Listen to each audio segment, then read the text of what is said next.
हाजिर है और हमें अपनी सेवा प्रदान करें। निसार, हम वचन बढ़ गए, हमें गंगा पार ही होगा।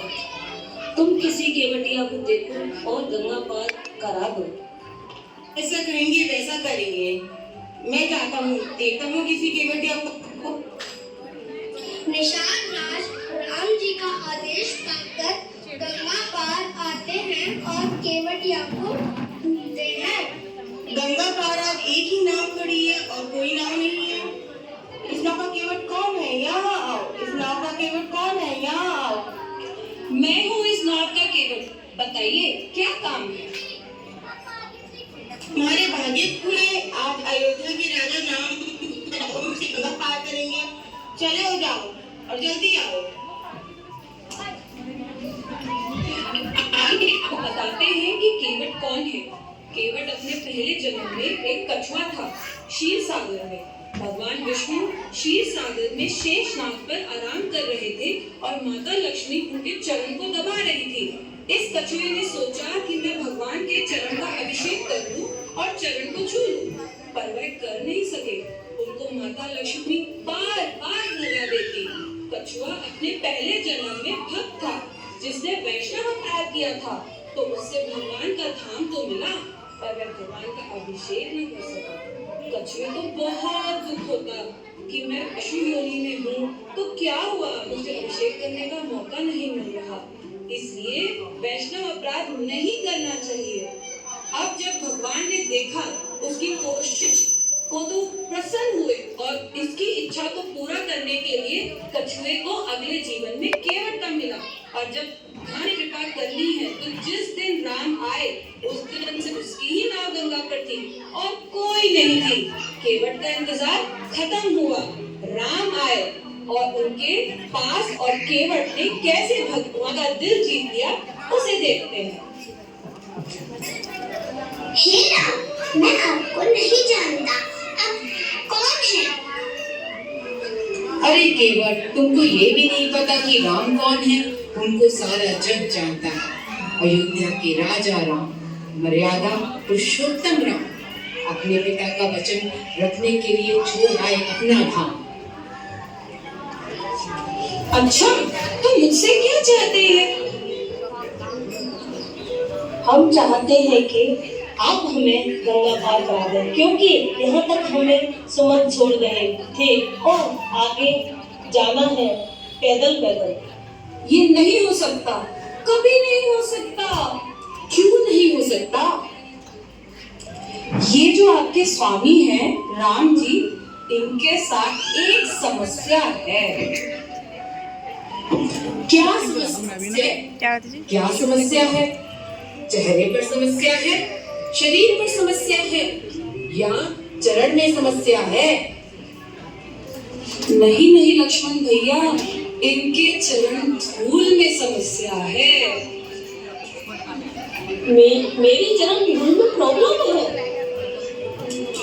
हाँ, आपकी चरण धूल ऐसी है कि पत्थर को छू दे तो नारी बन जाती है।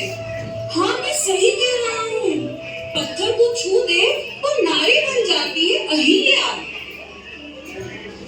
अच्छा, तो फिर क्या हुआ? तो मेरी नाव तो लकड़ी की है, अगर पत्थर से नारी बन सकती है तो लकड़ी से नारी बन ही जाएगी। मेरे पास पहले से ही एक नारी है, मैं दो को नहीं संभाल सकता। केवट, गंगा हमें पार करनी है, आपको ही समाधान निकालना।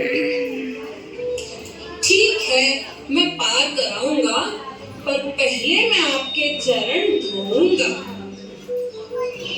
चरण क्यों धोना है? मेरे पास यही समाधान है। आप सोचिए क्या करना है, तब तक मैं पात्र लेकर आता हूँ चरण पखारने के लिए। केवट चरण अभिषेक कर रहे हैं, उनकी इच्छा अब पूरी हो रही है। केवट की इंटेलिजेंस देखिए, चरणामृत को पात्र में रख लिया, ऐसे बहने नहीं दिया, और घर जाकर अपने बच्चों और पत्नी पर डाल देते। भगवान के चरण अभिषेक के जल के पान से कई जन्म के पाप नष्ट हो जाते हैं। भगवान का नाम जप जल भक्त कीर्तन कथा सबसे पाप नष्ट होते हैं और एक नहीं दो नहीं सारे पाप नष्ट होते हैं। अहम त्वं सर्वपापेभ्यो सर्वबंधक सारे पाप केवट ने अपना और परिवार का स्थान फिक्स कर दिया। अब तुमने कर लिया जैसा चाहते थे, तो अब नाम में बैठ जाए। हाँ, अब मैं आपको बिठाता हूँ। केवट तो कहते हैं भक्त तो भगवान के साथ अधिक से अधिक समय बिताते हैं। तो केवट ने एक ही बार में छोटा रूट लेकर गंगा पार नहीं कराया। उसने बहुत लंबा रूट लिया और इधर से उधर भगवान को घूमता था। क्या बात है, तुम बड़े विचित्र हो। कभी तुम चलने नहीं देते, अब चला तो सीधे सीधे चलते नहीं। कितना घुमाओगे गंगा में? प्रभु, आप एक ही चक्कर में परेशान हो गए और मैं 84 लाख चक्कर काट रहा हूँ। कैसी धूर्त जैसी बातें कर रहे हो। जिसने एक बार चरणामृत पी लिया वो दोबारा जन्म नहीं लेता। जी लक्ष्मण भैया, ये पता नहीं था। अब मैं जल्द ही पार करा देता हूँ। केवट, हमारे पास उतराई देने को कुछ भी नहीं है, बस एक अंगूठी है जो मैं दे सकता हूँ। प्रभु, मुझे कोई उतराई नहीं चाहिए। आपका और मेरा व्यापार तो एक ही है। ये कैसी बातें कर रहे हो तुम? अपने की बराबरी राम के साथ? राम त्यागी है, मर्यादा पुरुषोत्तम है, वचन के रक्षक हैं। कहाँ राजा राम, कहाँ तुम नाविक। लक्ष्मण, शांत हो जाओ, सुनने दो। केवट क्या कहना चाहता है? बोलो केवट, कैसे है हम और तुम एक? प्रभु, हम दोनों का काम है पार कराना। मैं गंगा नदी पार कराता हूँ और आप सागर पार कराते हैं। आज मैंने आपको गंगा नदी पार कराई है और आज जब मेरा अंतिम समय आए तो सागर पार करा दे। हरे हरे